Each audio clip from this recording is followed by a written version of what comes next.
ایک کویسچن یہ ہے کہ جو معراج کی رات ہے اس میں جاگنا، عبادت کرنا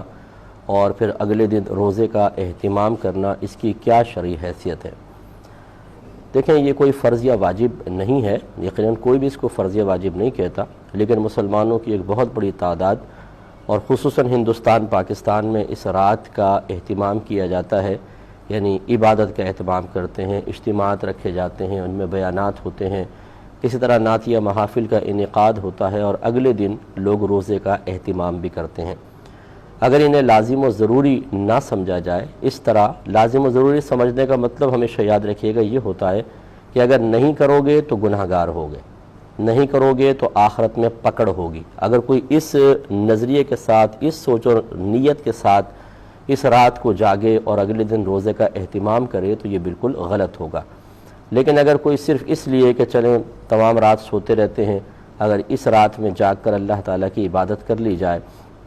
اور اگلے دن روزے کا اہتمام کر لیا جائے اور اس کو صرف مستحب سمجھا جائے تو اس میں شرعاً کوئی حرج نہیں۔ ہونا تو یہ چاہیے کہ ہر رات ہی ہم جاگیں اور اللہ تبارک و تعالیٰ کی عبادت کریں،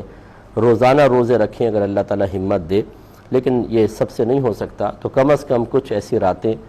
خصوصاً رمضان کی راتیں اور پھر سال بھر کے اندر کچھ ایسی راتیں ہیں کہ جن میں اگر انسان انہیں فرض یا واجب، یعنی ان میں قیام، ان میں عبادت کو فرض، واجب، لازم سمجھ کر نہ کرے، صرف مستحب سمجھ کے کرے تو اس میں شرعاً کوئی حرج نہیں ہے۔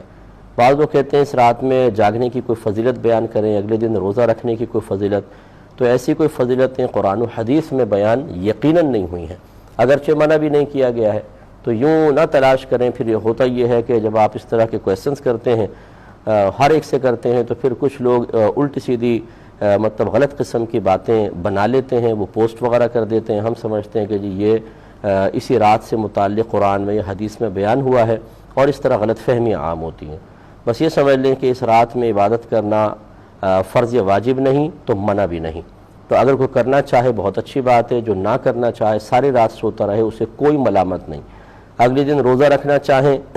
تو نفل روزہ اللہ تعالیٰ کو بڑا محبوب ہے۔ میرے آقا صلی اللہ علیہ وسلم نے ارشاد فرمایا جو اللہ تعالیٰ کی رضا کی خاطر ایک روزہ رکھے تو وہ جہنم سے اتنا دور کر دیا جاتا ہے جیسے کہ ایک کوے کا بچہ ہو اور وہ اڑتے اڑتے اڑتے ساری زندگی حتیٰ کہ مر جائے، جتنا فاصلہ وہ طے کرے گا اسے اللہ تعالیٰ جہنم سے اتنا دور کر دے گا۔ تو کوے کی زندگی سنا ہے کہ بڑی لمبی ہوتی ہے، تو لہٰذا